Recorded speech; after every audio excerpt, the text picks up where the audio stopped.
صباح الخير يا شباب. النهاردة هناخد الدرس الأول في الوحدة الأولى من منهج الصف الأول الثانوي في مادة البرمجة والذكاء الاصطناعي.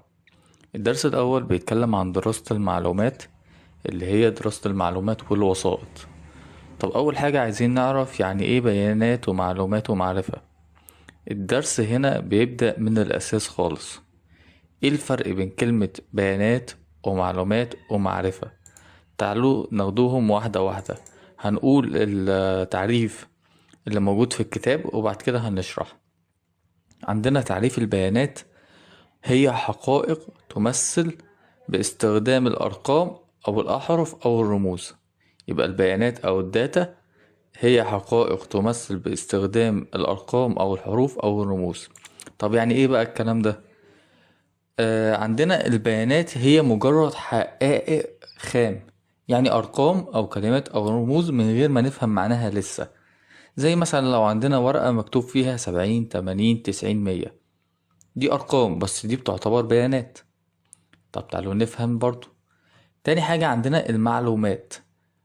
المعلومات هي معنى أو قيمة للمتلقي وتستخدم لاتخاذ القرار، وعلى عكس الأشياء المادية فالمعلومات ليس لها شكل أو كيان ثابت.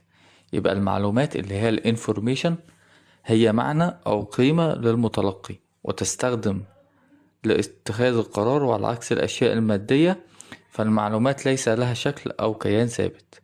تعالوا بقى نشرح المعلومات. لما أبدأ أفهم البيانات دي وأديها معنى تتحول إلى معلومات، زي مثلا الأرقام اللي احنا لسه قايلينها دي، اللي هي 70 80 90 100. الأرقام دي طلعت درجات طالب في الامتحان، يبقى دي معلومات عن مستوى الطالب. تالت حاجة هنتعلمها اللي هي المعرفة. المعرفة تعتبر هي المعلومات اللي تم تحليلها وتنظيمها بشكل منهجي للمساعدة في حل المشكلات.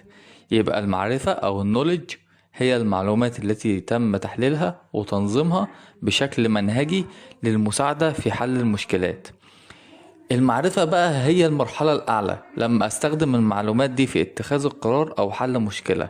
مثلا بعد ما أعرف درجات الطالب، اللي هي المعلومات اللي احنا قلناها من شوية، أقدر أقول هو محتاج يذاكر أكتر في مادة معينة. يعني هو مثلا لو جايب 60% في العربي يبقى هو محتاج يذاكر أكتر في المادة دي. لما أعرف إن هو مقفل الإنجليزي يبقى هو كده شاطر في الإنجليزي. كده احنا كده استخدمنا المعلومة وبقى عندنا معرفة. طب ايه هي خصائص المعلومات؟ المعلومات ليها 3 خصائص، اللي هي الاستمرارية. اول حاجة الاستمرارية persistence. المعلومة اول ما بتتخلق صعب جدا تختفي، حتى لو مسحتها ممكن تكون لسه متخزنة في مكان تاني. تاني خاصية من المعلومات قابلية التكرار reproducible. ممكن ننسخ نفس المعلومة آلاف المرات بسهولة.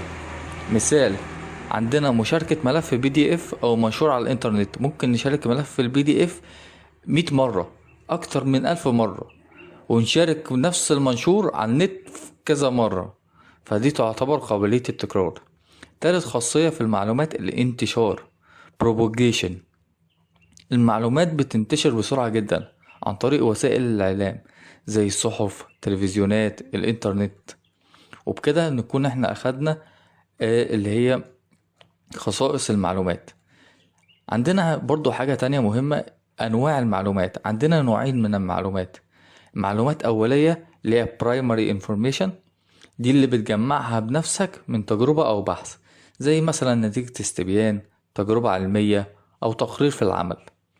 تالت حاجة عندنا معلومات ثانوية اللي هي secondary information، دي اللي بتاخدها من مصدر تاني مش انت اللي بتجمعها، زي كتاب، جريدة، قناة تلفزيون.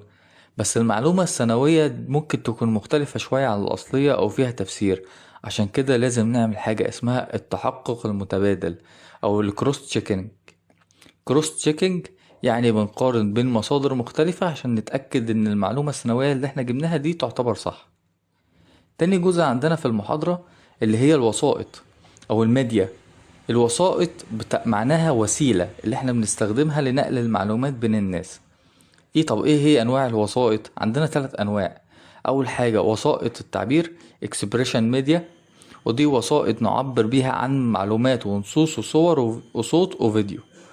تاني نوع معانا وسائط النقل والإرسال propagation transmission media، بتنقل المعلومات من شخص لآخر عن طريق تلفزيون، راديو، انترنت، كتب.